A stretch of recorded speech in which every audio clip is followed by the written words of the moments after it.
네, 시작할게요. 좀 전에 정리한 것처럼 정리 한번 하고 1몰은 분자량에다가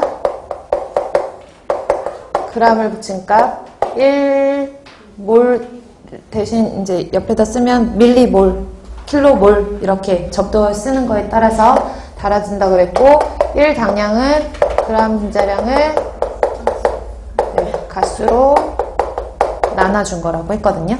네, 하나만 더 참고적으로 보시면은 우리가 몰이라는 것과 당량이라는 개념을 여러분들이 기억을 하실 때 이제 양이다 라고 알아두시라고 그랬잖아요. 질량을 의미하는 단위, 표현 단위가 다를 뿐이다 라고 했었는데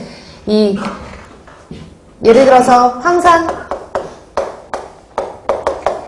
1몰이다 그러면 바로 98g 이렇게 나오잖아요. 근데 CH4 메탄이에요.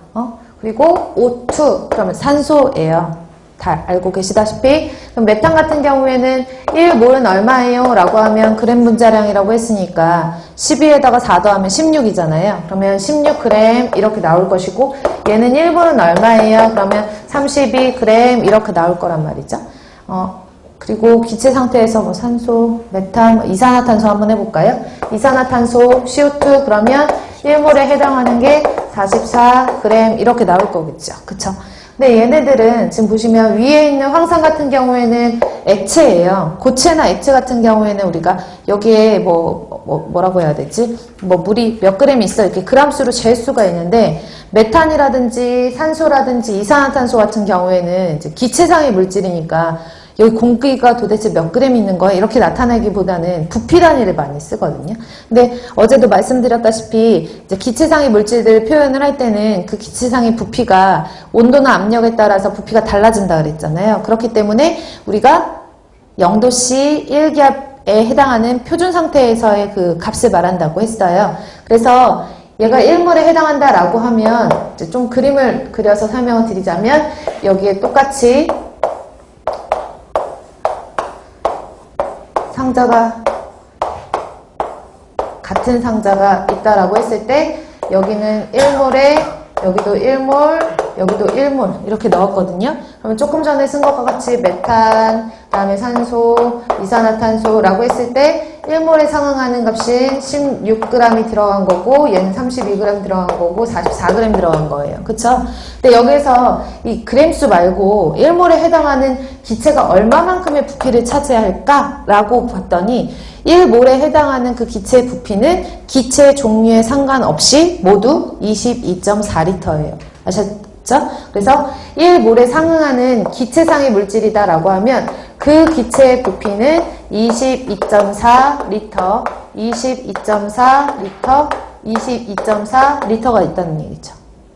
되셨죠? 그래서 1몰에 상응하는 기체의 부피는 22.4L다 라고 외워두셔야 돼요. 그럼 볼게요. 1몰에 해당하는 양은 그람 분자량인데 만약에 그람으로 표현하지 않고 나는 부피로 나타내고 싶다. 기체상의 물질을. 그러면 기체상의 물질의 부피는 얼마라 그랬죠? 22.4L 이렇게 되는 거예요. 다만 0도씨 몇 기압에서 1기압 표준 상태에서 22.4를 가지고 수 있는 거죠. 그러면 제가 아까 밀리라는 접두어를 붙였거든요. 그럼 1밀리몰이 되는 거고 분자량에다 똑같이 밀리를 붙여가지고 밀리그램 분자량이 되는 거예요. 그럼 기체의 부피로 나타낼 때에도 22.4L 앞에 뭐 붙이면 돼요? 밀리 붙이시면 돼요.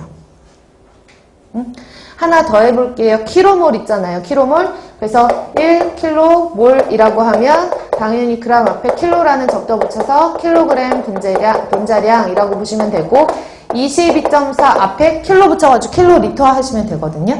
근데 어제 제가 기초단위 설명드릴 때 킬로리터라는 단위보다 뭘 많이 쓴다 그랬죠? 미터의 3승 쓴다 그랬어요. 그쵸? 그래서 미터의 3승을 쓰기 때문에 킬로리터보다는 이렇게 표현을 하시는 거죠.